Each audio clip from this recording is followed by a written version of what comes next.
In Europe, the 1300s were dark days, a period of religious insularity and superstition made even worse by the arrival of the Black Death, an outbreak of bubonic plague that killed an estimated 50 million people on the continent alone. Meanwhile, thousands of miles away in sub-Saharan Africa, the Mali Empire was experiencing a medieval flourishing of culture and learning, fueled by unimaginable wealth. At the center of it all was a West African king named Mansa Musa, who reigned over a vast Muslim empire stretching 2,000 miles (3,219 kilometers) from the Atlantic Ocean to modern-day Niger. But more important than the size of Mansa Musa's empire was the richness of his natural resources, two highly productive gold fields, renowned for producing the purest and most coveted gold in the world. If the stories told about Mansa Musa are true, that he and his court were bedecked in pure gold, and that he spent so much gold on a pilgrimage to Mecca that he devalued the price of gold for decades, then he may have been the richest man to ever live. The website Celebrity Net Worth says he was worth $400 billion in today's dollars, making Mansa Musa nearly 4 times as rich as Jeff Bezos. The Gold King Mansa Musa inherited the throne of the Mali Empire between 1307 and 1312. Mansa means sultan or emperor in the Mandinka language, and cemented the empire's position at the center of a vast medieval trade network that connected Asia, the Middle East and Europe via Africa by annexing 24 cities. A percentage of all the gold mined in the empire was sent as tribute to the king. Some sources say it was as much as 1-to-1. An elaborate 14th century map called the Catalan Atlas features a prominent illustration of Mansa Musa seated on a plush throne, crowned in gold, holding a scepter in one hand and a large golden orb in the other. This Moorish ruler is named Meli Mansa Musa, Lord of the Negroes of Guinea, reads the map's description. This king is the richest and most distinguished ruler of this whole region on account of the great quantity of gold that is found in his lands. The 14th century Arab historian Al-Yamari provides a second-hand account of Mansa Musa's opulent throne room, supposedly dripping in gold. The king of Mali has with him his arms, which are all of gold: sword, javelin, quiver, bow and arrows, wrote Al-Yamari, who then described the members of the Malian royal court. Their brave cavaliers wear golden bracelets. Those whose knightly valor is greater wear gold necklets also. If it is greater still, they add gold anklets. Historians warn that we should take these ancient accounts with a grain of salt, since they are often biased and almost certainly exaggerated, but they also carry elements of truth. Kathleen Bickford-Burzak is the Associate Director of Curatorial Affairs at Northwestern University's Bloch Museum, where she curated a stunning exhibit about the trans-Saharan trade network that made Mansa Musa so fabulously rich. She says that the broad strokes of the stories surrounding Mansa Musa are factual, even if the details were embellished over time.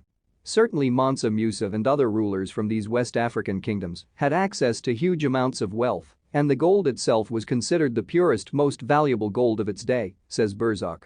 Whether he was the richest man in the history of the world, I don't know.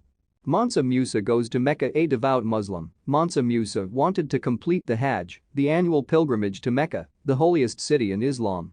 So, in the year 1324, the Malian king set out for modern-day Saudi Arabia with a caravan of mythic proportions.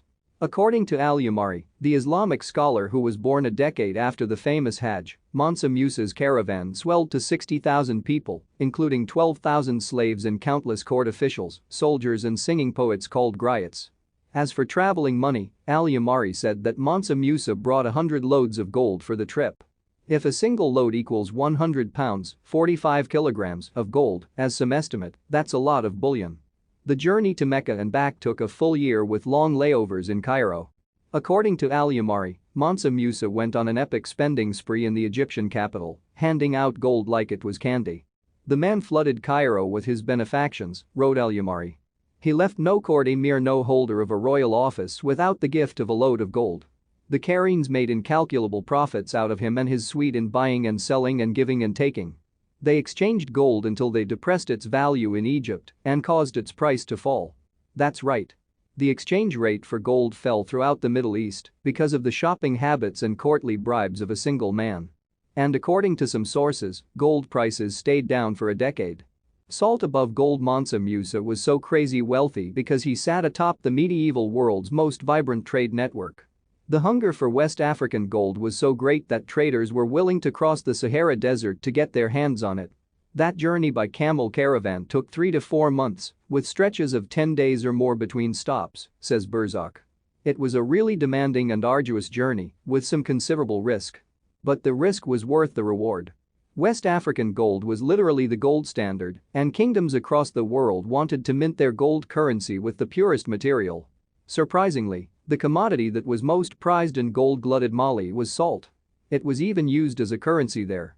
So, caravans would stop along the way to Mansa Musa's empire and trade their textiles and spices for large slabs of Saharan salt.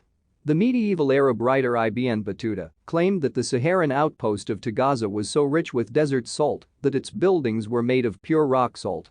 Once in Mali, some sources say that heavy slabs of salt could be traded for their weight in gold. Bezos says that the lucrative salt-gold trade supported a much larger trans-Saharan trade network, with entrepots intermediary trade hubs in cities like Sijil Massa in Morocco, Niamey in Niger and Tidmaka in Mali. On the heels of this gold and salt trade come all these different commodities. Glass beads, glass vesselware, books, textiles, spices, enslaved people, says Bezos. It's a very complex economy that developed out of this essential trade of gold for salt. The overlooked history of Africa. Bezos says that a larger-than-life figure like Mansa Musa highlights the central and influential role of sub-Saharan Africa in medieval global trade, a story often overshadowed by what came after it. Centuries of transatlantic slave trade and European colonialism. Before and after the reign of Mansa Musa, the Mali Empire was not only wealthy but a capital of Islamic learning. The fabled Malian city of Timbuktu was home to one of the largest libraries of Islamic scholarship in the medieval world. We want to reshape how African history is taught and to reinvest it with the true agency and the true import it deserves, says Bezos. Her exhibit, Caravans of Gold, is set to open at the Smithsonian's National Museum of African Art in 2020 at a date to be determined. That's all guys, this is Luxury Life. I am MK, thanks for watching.